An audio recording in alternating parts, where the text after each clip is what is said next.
Ladies and gentlemen, what I'm about to share is one of the most frequently encountered opening setups in your chess games, the 4 Knights variation. In today's video, I'll introduce a highly intriguing and enjoyable gambit you can employ as white within this very opening. Get ready for a host of astonishing tricks and traps. But wait, there's more. I've got an intriguing chess puzzle waiting for all of you. Be sure to stick around until the end to enjoy the complete experience.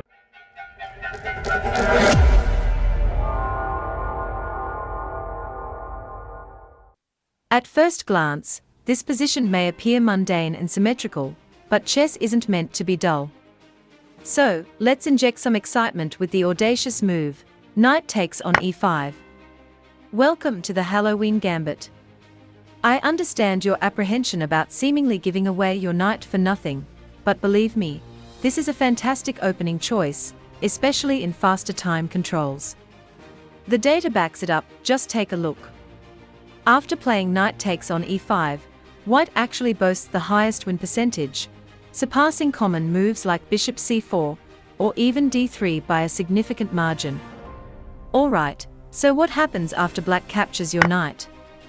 As I mentioned, we'll capitalize on gaining tempo by attacking their knights, starting with the move d4. Now, black faces two primary options, knight to c6 or knight to g6. It's worth noting that going to g4 doesn't make sense because after e5, it results in a double attack, and black loses one of their knights. In this position, black's priority is to hold onto their material advantage, prompting them to retreat to either of these two squares. First, let's consider knight c6. We initiate with d5, targeting the knight. Black now has a few options to maneuver. Knight e7 isn't an optimal choice because as we continue with subsequent pawn moves, we consistently pressure the knight.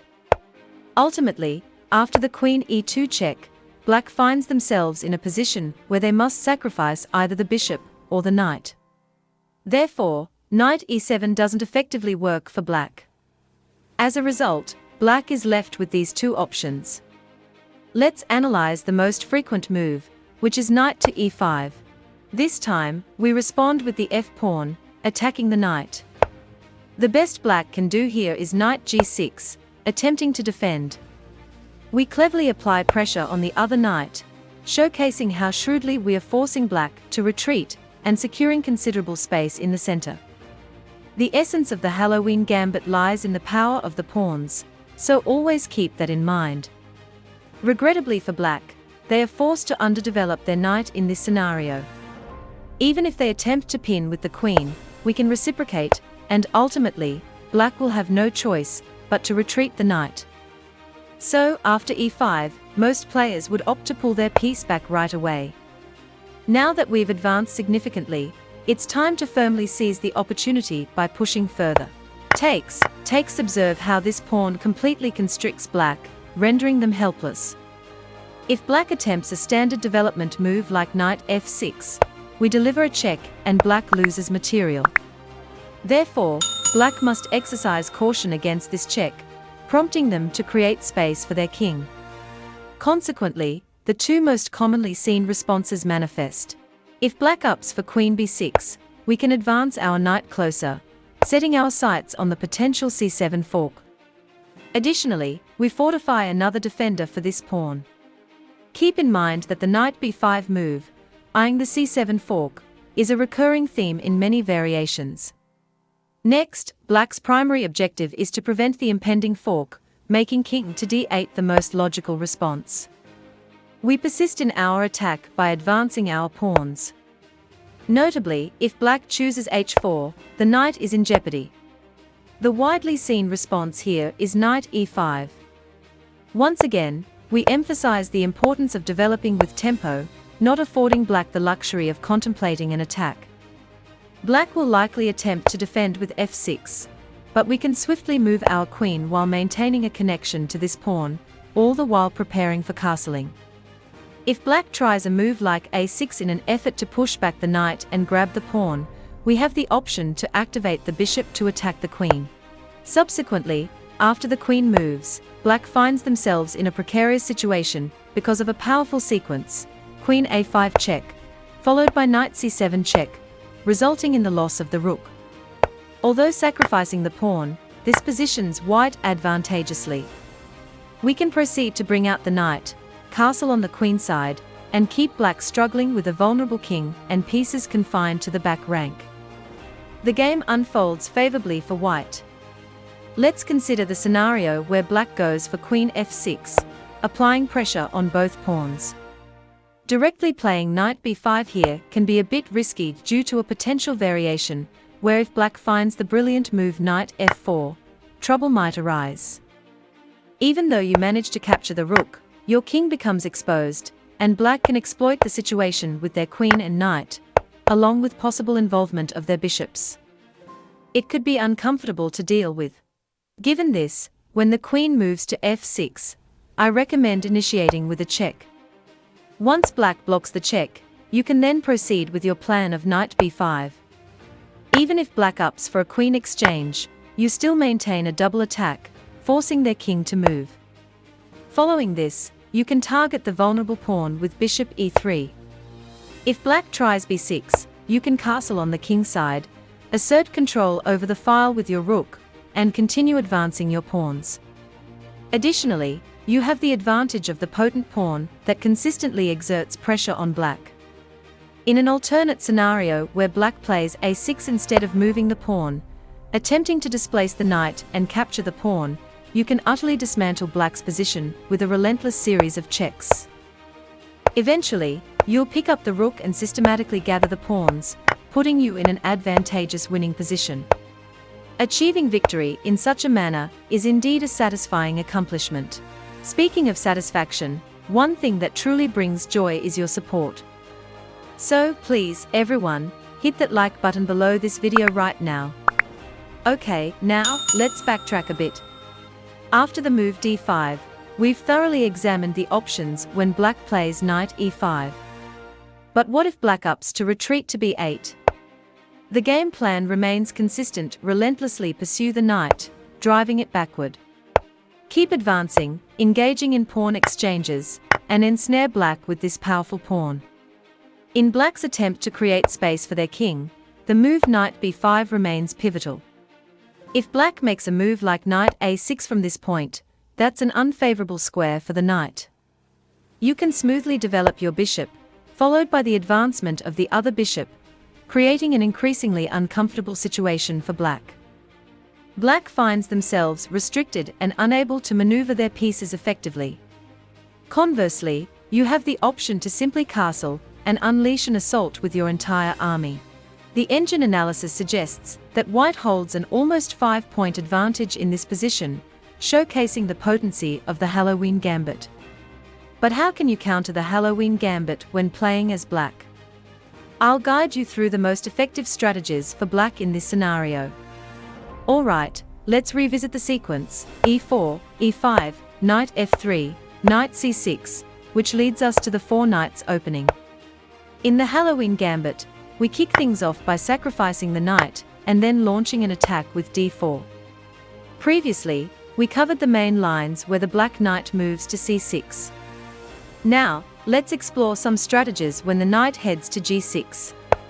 We commence with e5, pressuring the knight. The knight can't move here due to our knight, and our queen covers these squares, leaving retreating as the only viable option. At this point, the engine suggests developing with bishop c4. However, a move I personally favor is queen to f3, a move that can genuinely catch your opponent off guard. The most prevalent response you'll encounter is d6, and from here, you can bring out the bishop, applying pressure on the f7 square. If black tries to defend with the queen, you can play normally and gradually build pressure using all your pieces. In this position, instead of the queen, it's common to see people playing bishop e6, offering an exchange. However, you have a clever line here. Begin by capturing this pawn, and if black takes your bishop, no worries. Execute this sneaky queen check, ultimately winning the bishop as well. Moreover, if black gets greedy and captures these pawns, they are in trouble. Queen e4 pins the knight, and black is in a precarious situation. Even if black attempts to defend, f4 comes into play, and the knight will eventually be eliminated. So, after playing queen f3, we've covered d6 as the most popular response. Another common move by black is to develop the bishop and pin the knight. In this case, you can proceed with bishop c4 as usual, targeting f7. Queen e7 is the typical response from most players. At this point, you can castle. When black exchanges the bishop for the knight, observe the resulting pawn structure. All our pieces are poised to make impactful moves, asserting control over the central squares. It becomes quite challenging for black to navigate this position. Looking at all these variations, it's evident that countering this formidable opening as black is no easy feat. Following d4, the knight can retreat in both directions. However, I strongly recommend heading back to g6 because going to c6 gives white precisely what they desire. Take note of the number of tempos white gains: 1, 2, 3, 4. 4 consecutive tempos on the black knights, enabling white to construct an incredibly robust center.